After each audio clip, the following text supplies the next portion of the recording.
সবচাইতে জরুরি ফ্যাসিবাদ বিরোধী জাতীয় ঐক্যকে ধরে রাখা এবং ফ্যাসিবাদ বিরোধী যে জাতীয় ঐক্য সৃষ্টি হয়েছে জুলাই আগস্ট গণ অভ্যুত্থানের মধ্য দিয়ে সেই জাতীয় ঐক্যকে গণ ঐক্যে রূপান্তরিত করে সেটাকে রাজনৈতিকভাবে আমরা যাতে সাংস্কৃতিক চর্চা করতে পারি। সকল রাজনৈতিক দল যারা ফ্যাসিবাদ বিরোধী আন্দোলন সংগ্রামে জড়িত ছিল এবং আমাদের সাথে ছিল তাদের সবাইকে নিয়ে একটি অন্তর্ভুক্তিমূলক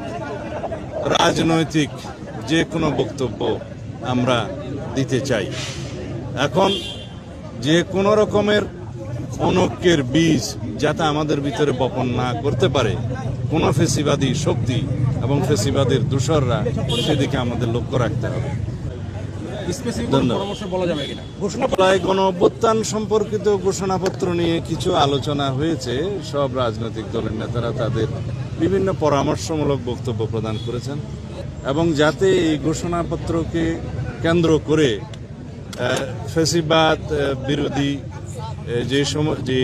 ঐক্য সৃষ্টি হয়েছে সেখানে কোনো ফাটল সৃষ্টি না হয় সেদিকেও আমাদের লক্ষ্য রাখতে হবে। যদি কোনো রাজনৈতিক দলিল ঐতিহাসিক দলিলে পরিণত হয়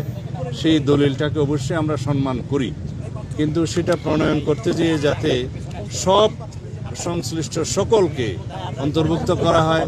তাদের পরামর্শ নেওয়া হয়, আলোচনা করা হয়, সেই দিকটা আমরা পরামর্শ দিয়েছি এবং সেই বিষয়ে আমি মাননীয় প্রধান উপদেষ্টা এবং এই অন্তর্বর্তীকালীন সংশ্লিষ্ট সকল উপদেষ্টাকে অনুরোধ করেছি সেই বিষয়ে যেন আপনারা